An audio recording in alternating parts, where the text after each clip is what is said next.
ఆనందం భర్తకి స్వాహ మనశ్శాంతి మామకి స్వాహ. మనిషికి ఏళ్ళు పెరిగాయి కానీ కొద్ది కూడా బాధ్యత లేదు. 50తో స్టార్ట్ చేయరా, నా దగ్గర 100 ఉంది. 500 ఉంటే ఇవ్వరా. చల్బే. కాలనీలో ఇల్లు చూసాను ఒకటి రెంట్కి. ఆ సార్ ఈ సారు ఆ వెంచర్ ఈ వెంచర్ అని తిరిగింది చాలు. నెల జీతం వచ్చే ఉద్యోగం చూసుకోవచ్చుగా. మనం జాబ్ చేయడం ఏంటి, లేకపోతే ఎక్కడో ఉండేవాడిని. వస్తాయి మంచి రోజులు, మనకి వస్తాయి. అమెరికాలో మొగుడిని పిల్లల్ని వదిలేసి అదొకటే చచ్చింది. ఓహో అంతేగా, ఇంకా నేను తగులుకుంటా. I'm not a broker, I'm an entrepreneur. Oh, I can give you my money.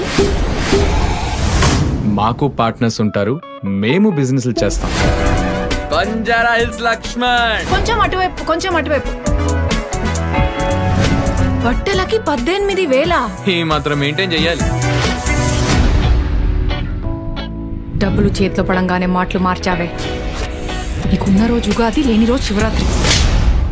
ఈ నెల నుంచి ఖాళీగా ఉన్నా పోషిస్తున్నా, జీవితాంతం ఖాళీగా ఉన్నా నేనే పోషిస్తా.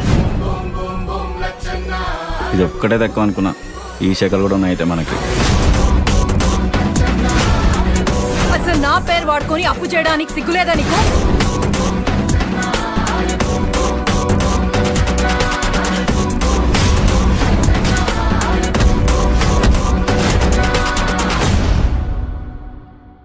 విధవ పనులు చేసేటప్పుడు 10 మందికి తెలియకుండా చేయాలి అన్న ఇంగిత జ్ఞానం లేదెవరా నీకు?